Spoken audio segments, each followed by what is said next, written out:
Orang belajar tasawuf itu bukan pengen sakti, tapi mendekat kepada Allah yang maha sakti. Lalu apa yang harus dilakukan? Tazkiyatun nafs, membersihkan jiwa, wa tasfiyatuha, dan membeningkannya. Kalau saya tambahkan wa ma'rifatullah, itu yang pertama. Sebelum kita, antum tadi nyebut aneh, nyari GPS-nya. Nah, jadi kita sebelum mau kemana, kita minta petunjuk dulu. Kemana nih saya mau pergi? Itu ma'rifat namanya, ilmu. Maka sebelum kita kemudian belajar tasawuf, pelajari dulu Pak, kerangka tasawuf itu dari ahlinya, jangan dari selain ahlinya. Pelajari, di situ nanti ketemu tujuannya apa yang dipelore. Nah, itulah output input. Jadi semua definisi tadi Bapak nggak usah bingung, tinggal ambil aja satu, ya. Kalau pengen cari sakti jangan ke sufi, cari dukun aja Pak. Ya, perdukunan gitu bisa nangkep jin. Enggak, kita nggak cari itu. Untuk apa bisa nangkap jin, nundukkan khadam, tapi sholat gak khusyuk? Untuk apa? Ya kan? Jadi nanti salah satu yang Bapak peroleh itu sholat tuh lebih enak.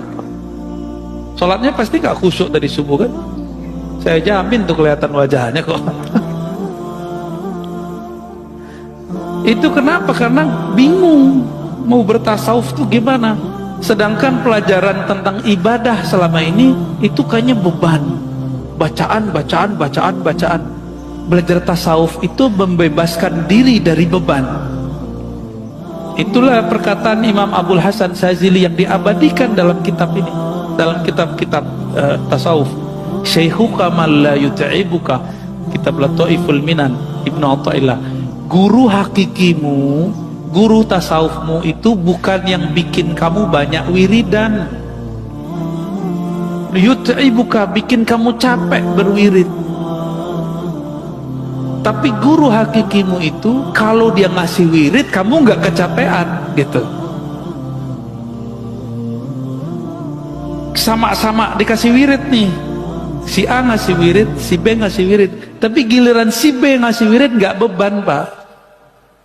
Nah, itu gurunya tuh malah seneng, ada ketenangan, ada sensasi yang nikmat saat berzikir. Itulah mursyid kita, itulah sufi yang Bapak cari. Tapi kalau wirid ini, rotib ini, hizib ini bikin beban, tinggalin aja itu. Makanya guru-guru sufi yang hakiki tidak pernah ilmunya saklek, zikir tuh nggak saklek. Ya nggak sanggup 1000 ya 500, nggak sanggup ya 40, ya nggak sanggup ya tasdik aja ente gitu. Jadi nggak ada paksaan, nggak ada paksaan. Tapi kalau tarekat sudah menjadi sebuah organisasi tertutup, mulai ada strata, mulai ada kemudian amalan. Kalau level ini amalannya ini. Emang bisa makom orang dilihat dari amalan? Gak bisa. Jadi tarekat kalau udah jadi organisasi, dia sudah keluar dari fitrah tasawuf. Hati-hati ya. Jadi tidak semua tarekat sufi itu menghantarkan kepada ilmu tasawuf. Nah, ini pengalaman saya bertarekat Pak, karena saya juga belajar tarekat. Ketemunya di mana? Ketika dulu kita belajar satu kitab namanya Lataiful Minan karya Ibnu Athaillah, beliau nyindir kita, nyindir saya, nyindir pembaca. Kamu kok cari guru yang banyak wirid, cari guru yang bikin kamu doyan wirid. Beda loh Pak ya. Jadi guru kita itu yang bikin kita doyan wiridan, kayak gak kecapean. Tapi kalau kemudian disuruh ini lagi, kalau nggak bisa bayar mahar. Ya Pak ya. Enak amat bisa kepada Allah pakai bayar-bayaran. Lain dengan Abu Bakar As-Siddiq. Abu Bakar As-Siddiq itu karena saking tasdiknya, apapun kebutuhan Nabi belum terbersit dalam pikiran Nabi, dia hantarin kebutuhan Nabi. tanpa ada beban. Nabi kan nggak pernah juga ente Abu Bakar kasih semua harta ente buat saya, nggak ada. Abu Bakar memberikan hartanya kepada Rasulullah sukarela. Emang Nabi dibuat untuk diri sendiri? Kan enggak, Nabi dibagi-bagi lagi, karena setiap hari itu banyak pengemis yang datang kepada Rasulullah, fuqara masakin yang minta kepada Rasulullah.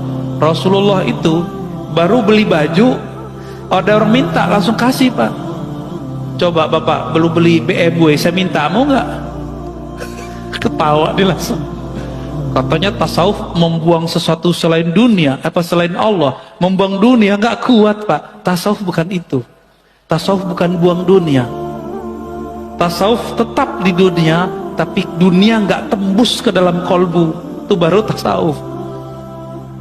Maka tasawuf sufi-sufi ini bisa ketemu di kalangan pejabat, perwira-perwira, pedagang-pedagang, ulama-ulama, ahli ibadah, orang-orang yang gak kita kira-kira, ternyata mereka punya channel yang sama dengan kita. Nanti ketemu, Pak. Orang kebatinan juga ketemu di macam-macam. Banyak sekarang pejabat cari backup yang kayak tadi-tadi itu, Pak. Dia cari backup tuh, sayang nih orang. Tapi disitulah Imam Sya'rani mengingatkan, ente hati-hati sama ahlu dunia, pejabatkah, pedagangkah, pengusaha, datang kepada ahlullah, sufi wali, ingin membackup dunianya. Ntar mau 2024 nih, ya nggak? Bapak tahu nggak cerita dulu presiden-presiden sebelumnya? Itu mereka kalau mau kampanye ngundang semua ahli zikir dari berbagai daerah ke rumahnya, istananya dia, wiridan, backup langit istilahnya. Udah terpilih gimana? Tinggalin. Itu ahlu dunia begitu, Pak. Tapi ada yang mau backupnya. Kita misalnya gini, ada dua pilihan nih. Kita tahu kalau ini yang jadi hancur Indonesia, maka seorang ahli sufi ini kadang sukarela mendoakan itu, gak perlu diundang, dia mendoakan dari jauh. Ada yang begitu.